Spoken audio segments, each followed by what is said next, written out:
Hey guys, in this video and the next we're going to be looking at some basic chords.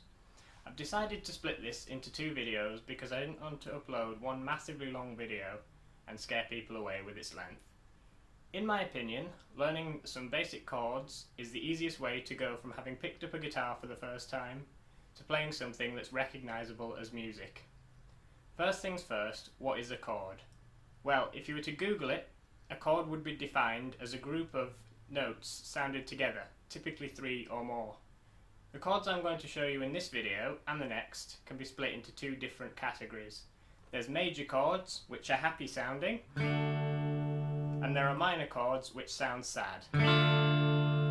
With that in mind, let's jump in and start looking at our first chord, C major.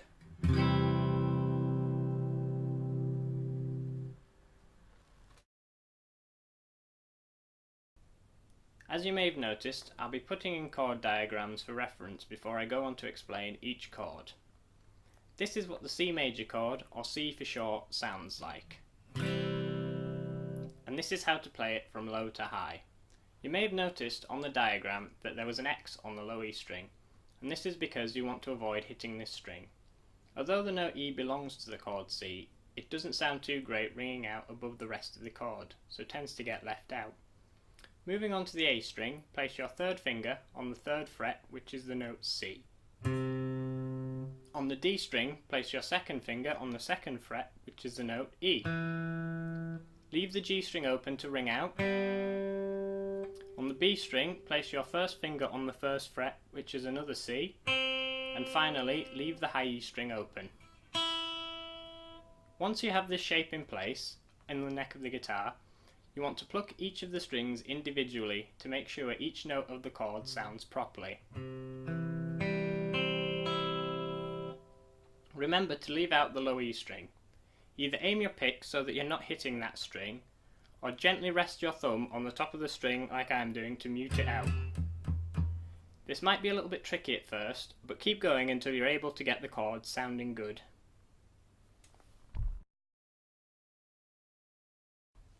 The next chord I'm going to show you is G major, and it sounds like this. As you may have seen on the diagram, you're going to start on the low E string with your second finger on the third fret to play the note G. On the A string, place your first finger on the second fret to play the note B.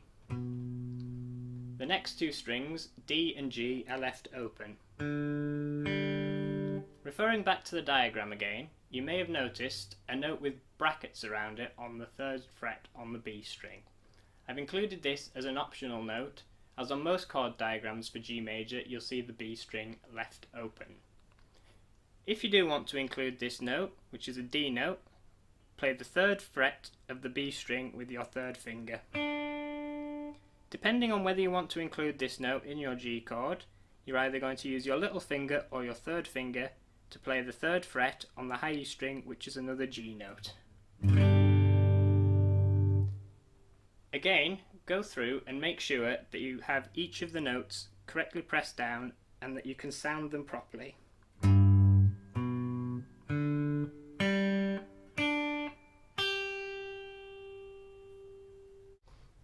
Now that you've got two chords down, take a moment to practice switching between them. As you learn more chords, you'll find that you can keep some of your fingers in place, or that you'll only need to slide up and down a fret or two. Between C and G, you'll have to take off all of your fingers from the neck before forming the next chord. Start slowly at first by playing the first chord, in this case we're going to use C, and then visualizing in your head how you're going to rearrange your fingers from one shape to the next before you switch. Keep practicing switching between chords every day, and soon enough muscle memory will take over and you'll be able to do it without even thinking about it. The next chord we're going to look at is D major. Looking back at the diagram, you'll be able to see that we don't want to play anything on the low E and A strings. Also, leave the D string open, so that's 3 strings down without having to do anything yet. On the G string, place your first finger on the second fret, which is the note A. On the B string, place your third finger on the third fret, which is the note D. and on the high E string place your first finger on the second fret, which is the note F sharp. Go through and pluck each string individually to make sure that the chord rings out correctly. As with the C chord, there's a couple of ways of making sure that we don't sound the notes we don't want. You can either practice aiming your pick to just hit the 4 strings of the chord, or like I'm doing is bring your thumb lightly over the neck, rest it on the E and the A strings to mute them out. As I mentioned before, you can sometimes do things to make switching between chords a little bit easier. If you switch between the D chord and the G chord with the D note in, we can leave our third finger in place and move the rest of our fingers around it like this. Again, practice switching between all the chords we've learned so far. The next 2 chords I'm going to show you are A major and A minor, starting with A major, which sounds like this. Again, miss out or mute the low E string. Next, leave the A string open. From here, I'm going to demonstrate 2 different ways of playing an A chord. To begin with, you'll likely find it easier to play with your second finger on the second fret of the D string, which is the note E, your third finger on the second fret of the G string, which is the note A, and your little finger on the second fret of the B string, which is the note C sharp, leaving the high E string open. As you start to get more strength in your fingers, I'd recommend playing an A chord like this. Having a finger pushing down on multiple strings on the same fret is called a bar. And as you can see, the A string is left open again, but I'm barring my first finger over the second fret of the D, G and B strings.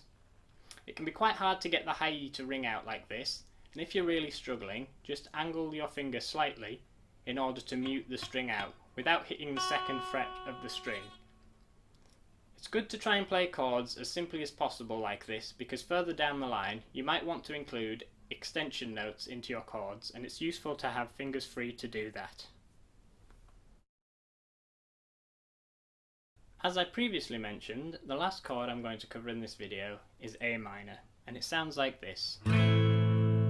If I play it next to an A major chord, you should be able to hear that it sounds sad and darker in comparison. A major, A minor. To play A minor, start by putting your fingers in place for an A major chord using your second, third and fourth fingers on the second fret of the D, G and B strings respectively. Then take off your little finger and place your first finger on the first fret of the B string. This is the note C. This is an A minor chord. A little bit later on, I'll have a video explaining building chords, and it should hopefully shed some light on where major and minor chords come from. But for now, just focus on knowing how they sound. Again, make sure you're practicing switching between all the chords I've shown you in this video. Try to look for ways to minimize the movement between your fingers when shifting between the shapes. Switching between C and A minor is very easy, as you only need to move one finger. As I mentioned right at the start of this video, I think that chords are the easiest way to start making music on the guitar. So we're going to try that quickly at the end of this video. There'll be times in these videos I use songs as examples, and I'll try and have a good mix of classic songs and more up-to-date stuff.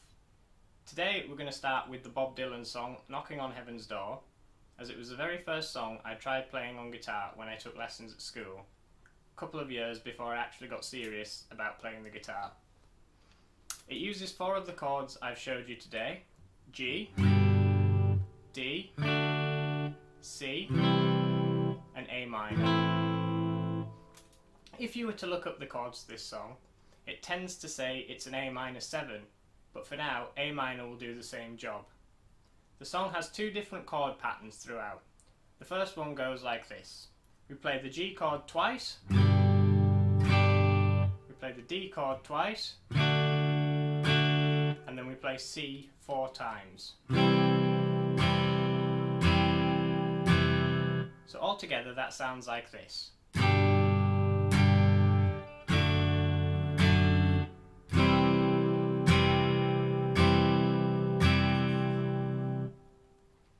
For the second pattern, we start off the same sort of way and we play the G chord twice, the D chord twice, but this time we play an A minor chord 4 times.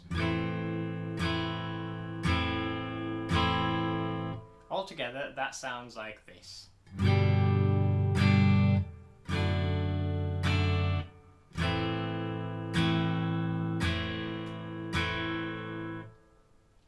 If you were to go away and listen to the song, it sounds as though the guitar is playing something much more complicated, but really all it's doing is playing a more dressed up version of these 2 chord patterns.